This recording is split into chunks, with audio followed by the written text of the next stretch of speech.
Hello students, welcome to our channel prep Odisha. तो आज आम देखा जो ओपीआरबी तरफ वाईएसएफ वैकेंसी आसबार अच्छी विषय आज आम डिटेल डिस्कसन करूँ। ठीक अच्छे।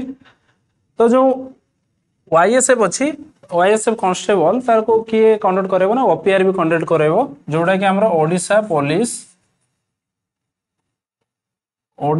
पुलिस रिक्रुटमेंट बोर्ड है ओपीआरबी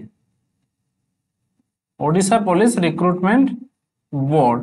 तो सही कंडक्ट करिवो। तो तुम मानकर डिटेल नोटिफिकेशन तो आसी ना किंतु बहुत जल्दी आसीजिवो। तेणु तापाई एबेठू प्रिपरेशन हो जाओ, कहीं ओडिशा पुलिस जिते वैकेंसी आसीबो तुमको अधिक टाइम मिलबनी पढ़िया पाई। ठीक अच्छे। हार्डली मासरु 2 मास एमती मिल संगे संगे रिटेन संगे संगे ये सब किसी सब क्विक एग्जाम हम। ठीक अच्छे। तो आम देखा आपंकर आज देखिए vacancy detail, qualification, exam pattern, syllabus, physical कौन रहिबो, जॉब प्रोफाइल कौन रहिबो, सैलरी कौन रहिबो, अलाउंस कौन रहिबो, ओमेन रिजर्वेशन और एनसीसी होमगार्ड होते केमती कौन ता विषय पुणी एक्स्ट्रा बोनस किसी अच्छी कि तो से विषय डिस्कस करवा। तो देख तो फास्ट कथा तो कही दूची तापर पुणी आहरी देखिए कौन ना आईटी डिस्कशन करवा कौटू पढ़िबो केमतिया पढ़िबो आउ कौन जदि मैथमेटिक्स होउनी ताले से सिचुएशन कौन कर। ठीक अच्छे। तो ये सब जिनस आम डिस्कसन करवा कहीं कहूँ देख तुम फ्रेश पिला थी 18 ରୁ 23 एज मागुच तो पूरा फ्रेश पिला माने तो पाखापाखि तुम कौन नुआ ओह्लौथो कॉम्पिटिटिव एग्जाम सब। ठीक अच्छे। तो जिते नुआ ओह्लौथो तुमको 10टा चैनल घाटुथो कौटी पढ़ी कौन पढ़ी केमतिया पढ़ी बुझी पार नो ठीक से कौटी। तो ता विषय आम पूरा सल्यूशन आणबू आपंपाई किसी असुविधा हेनी। ठीक अच्छे। तो तुम वैकेंसी डिटेल पाखापाखि 5000 प्लस ह्यूज वैकेंसी। क्वालिफिकेशन कौन रहिबो 10th पास रहिबो कौन रहिबो ना 10th पास। जदि तुम माने 10th पास करथिबो ताहले आराम से तुम अप्लाई करि परिबो। आउ कौन ना स्पीक रीड राइट ओडिया। ठीक अच्छे। ओडिया रे लिखि पारथवा दरकार, कहि पारथवा दरकार, पढ़ी पारथवा दरकार। एटा जेन्युइनली आमे ओडिसा रे अछु माने तो एतिकी तो करि पारथु ऑब्वियसली ना। तो यहीटा हूँ इंपोर्टाट। देख एज हूँ 18 ରୁ 23 18 ରୁ 23 हूँ एज। जदि फॉर्म यही वर्ष बाहरला जेबे भी बाहर तो तुम एज गणा हम 1/1/25 रु माने जनवरी 1 रु ही काउंट हम तुम एज। जदि आजिका डेट रे फॉर्म बाहरला तो तुम एज काउंट हम 1/1/2025 सुधा तुम 18 वर्ष हो जाता दरकार। ठीक अच्छे। तेणु 18 ରୁ 23 प्लस देख 5 वर्ष रिलैक्सेशन एससी एसटी एससीबीसी और ओमेन मान। तो ओमेन मान केते ना 5 वर्ष रिलैक्सेशन माने एमाने समस्ते केते पकई पारिबे एज जाए ना 18 ରୁ 28 जाए आराम से पकई पारे। ठीक अच्छे। तापर देखिबा नेक्स्ट कौन तो मानकर एग्जाम पैटर्न कौन रहिबो ना। एग्जाम पैटर्न देख फर्स्ट स्टेज रहिबो रिटन एग्जाम। तुम स्टेज देख फर्स्ट स्टेज रहिबो फर्स्ट स्टेज रहिबो रिटन, सेकंड स्टेज रहिबो फिजिकल मेजरमेंट, तापर फिजिकल एफिशिएंसी टेस्ट, तापर तुमरो ड्राइविंग टेस्ट। जो माने जदी ड्राइविंग जानिच ठीक कथा भलो कथा किछि असुविधा नाही, जो माने जानले भी किछि असुविधा नाही, एटा ऑप्शनल हैला। ता पई भी बोनस मार्क रुहे सेटा डिटेल नोटिफिकेशन आसीबो केते कोन रहिबो तो सेटा आपन जानि परिबे। तो जते पन डिटेल नोटिफिकेशन आसीनी जानता ड्राइविंग टेस्ट कौन ऑप्शनल। ड्राइविंग करि पाले बोनस मार्क नहल नाही हो नहले किछि नाही हो। तापर देखो तुम रिटन एग्जाम होबो 100 क्वेश्चन 100 मार्क। आउ कौन रहिबो ना 120 मिनिट। कौन रहिबो टाइम ना 120 मिनिट 120 मिनिट टाइम रहिबो। ठीक अछि। तापर तुमरो सिलेबस रे कौन कौन रहिबो देख आमे गोटे डिटेल सिलेबस डिस्कशन करिवु। एबे खाली गोटे नॉर्मली तुमको जानिया पई कौन कौन अच्छे तुम सिलेबस रे। तो सेही पई मु एटा को कौन करछि ना रखि छी। सिलेबस देख ना ओडिया रहिबो, इंग्लिश रहिबो, अरिथमेटिक रहिबो, जीके रहिबो, कंप्यूटर रीजनिंग, सिचुएशनल अवेयरनेस ता नुआ सुनथो कहीं ना जदि अलग आड़े एग्जाम दउथो सिचुएशनल अवेयरनेस ता प्राय पुलिस रे एग्जाम उडारे पकाई। सिचुएशनल अवेयरनेस कौन ना जदि आपण मैंने कौन कर गोटे सिचुएसन आप दे दिया गोटे चोरटे चोरी कला किए कला तापर नेक्स्ट स्टेप आप कौन करेंगे देखुले से टाइम आपण एज ए गोटे कौन गोटे पर्सन से छिड़ा होती तो आप सिचुएसन कौन करेंगे तो सहीटा को सी से टाइम जो प्रेजेंस ऑफ माइंड सेटा आपन को देखेबार अछि ठीक अछि तापर नेक्स्ट देखो रिटन एग्जाम सरीबो रिटन एग्जाम सरिया परे 7 गुणा पिला को निया जिवो सपोज मु भाबु 6000 वैकेंसी आसिला तो 7 गुणा पिला निया जिवो ठीक अछि फिजिकल पई केते निया जिवो 7 गुणा पिला निया जिवो ठीक अछि पाखा पाखी 7 गुणा पिला निया जिवो तो पाखा पाखी 42000 पिला को निया जिवो फिजिकल पई कोन पई निया जिवो फिजिकल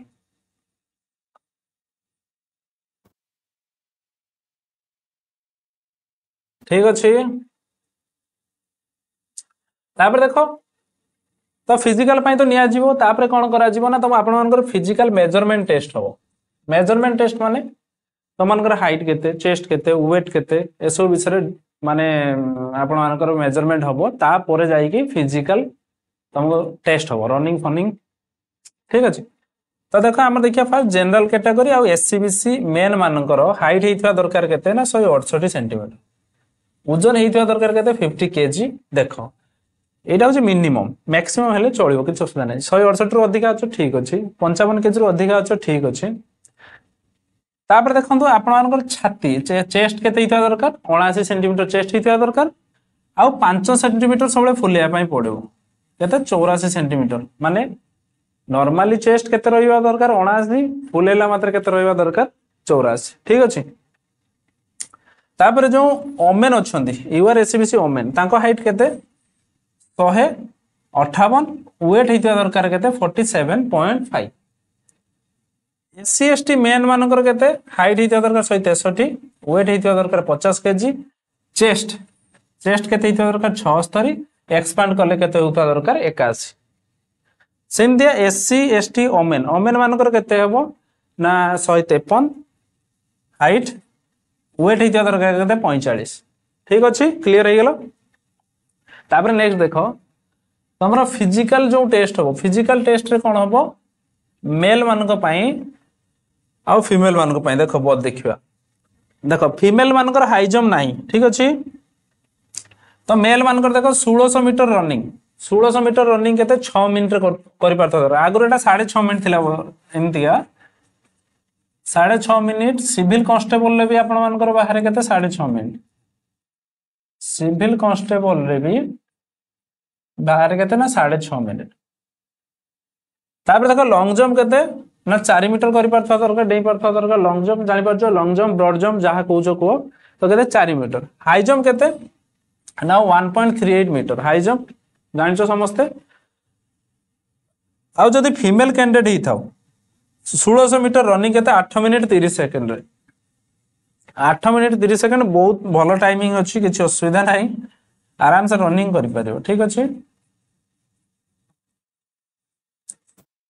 तापर देखो लॉन्ग जंप केते तो करि परतो दरकार 2.75 मीटर हाई जंप आ नाही फीमेल मानकर हाई जंप नाही वाईएसएफ ठीक अछि तापर देखिबा हमरो जॉब प्रोफाइल देखो जॉब प्रोफाइल आ हमर जो सिलेबस ऊपर हमें गोटे डिटेल वीडियो आनिबो ठीक अछि तो एबे पई खाली देखो आ कोंटी रहइबो ना इंडस्ट्री एरिया जोडा गवर्नमेंट इन्वेस्टमेंट थिबो किबा गवर्नमेंट इंडस्ट्री से सब रे पोस्टिंग रहइबो बा गवर्नमेंट रो जोडी इनकम सोर्स आस्थो ठीक अछि से सब प्लेस रे आपन पोस्टिंग रहए प्रोटेक्ट करिया पई से एरिया तापर सैलरी पाखा पके देखो तुम स्टार्ट हे जो 21700 रु माने 21700 माने कोन एटा बेसिक ता सहित तुमरो कोन होबो ना डीए 55% एड होबो एचआर पाखा पके सी भी तुमरो 2324 टका एड होबो या पर भी हम गोटे डिटेल आनिबा गोटे वीडियोटे सैलरी काई ना आगे तो सैलरी भी इंपोर्टेंट गवर्नमेंट जॉब भी दरकार ता सहित सैलरी भी दरकार ना नहीं तापर टोटल एप्रोक्स तमर केते पड़ी जीवो ना 35000 रु टोटल ऊपर तमर सैलरी सब मिसी की 37000 स्टार्टिंग पड़ी जीवो काटी कोटा कि तमर हाथ को केते पळे आसीबो 33000 रु 34000 पळे आसीबो स्टार्टिंग फेज कथा कहूची तापर रिसेंट तो चलती 8th पे कमिशन जदि आसीगला जानी तो स्टार्टिंग तो तुम मालामाल हो तापर नेक्स्ट देख रिजर्वेशन देख सबुथ रिजर्वेशन 33% रुहे वोमेन मान तो एथरे भी रहिबो तेणु सेटा पूरा डिटेल नोटिफिकेशन आसू तो ता विषय आउ थे आम डिस्कसन करिया भलसे तापर 2 मार्क रहिबो NCC A B C certificate जो मान पाखरे एनसीसी ए थाउ किंबा बी थाउ किंबा सी थाउ जदि अछि ताहले केते 2 मार्क पाई जेबे बोनस मार्क ठीक अछि 2 मार्क बोनस बढ़िया आउ जो माने होमगार्ड रहिले होमगार्ड मान भी रिजर्वेशन रुए होमगार्ड मान भी रिजर्वेशन रहिबो तो सेटा एते पूरा फाइनल नोटिफिकेशन टा आसीबो देला हमें आउरी भल से ताको एक्सप्लेन करिवु एबे गोटे शॉर्ट रे खाली जानि थांतु को माने केते अप्लाई करि परिबे को एज रु को एज लिमिट रहिबो तो सही अनुसार प्रिपरेशन एबे टू स्टार्ट कर दो काहे कि ना ओडिसा पुलिस रो एग्जाम आउ जॉइनिंग जाए हार्डली विशेष कर कांस्टेबल कथा कहूँ एसआई कथा छाड़ दो हार्डली 3 मंथ भितर सब किसी कंप्लीट हो आप जॉइनिंग लेटर भी हाथ को पलि आस 3 मास भितर बुझिपारे 3 मास भितर सब किसी पलि आस तेणु रेडी रही जातु आउ रन आम देखिए हाँ पढ़ापढ़ी केमती करेंगे ठीक अच्छे पढ़ापढ़ी केमती करेंगे ना आमर जो चैनल अच्छी सब्सक्राइब कर दो प्रेप ओडिशा तो से आम कौन करूँ मैथमेटिक्स पाख नहीं सब टॉपिक उपरे आगे बेसिक फाउंडेशन जोटा कहूँ फाउंडेशन रू स्टार्ट कर पढ़ा अर्थात आम भाभी नेलु गोटे पिलाटे पूरा नुआ अच्छे ठीक अच्छे पूरा फ्रेश एंट्री करुच्ची तो पूरा फ्रेश पढ़ा स्टार्ट करिवो तो आम भाभी नेलु से तो पूरा बेसिक रू ही आम स्टार्ट करूँ सबु किछि टॉपिक रे अरिथमेटिक मैथमेटिक्स भी पूरा बेसिक रू ही स्टार्ट करूँ ठीक अच्छे अरिथमेटिक हो आपण मानकर जेकोसी जिके फिके पॉलिटी सबु किछि जेमतिया पूरा नुआ जने जानी नाही तो सही अनुसार हम ताको पढ़ेबू ठीक अच्छे तो आम चैनल को कौन करूँ ना सब्सक्राइब कर दे था आम देखा अपनी नेक्स्ट वीडियो रे थैंक यू।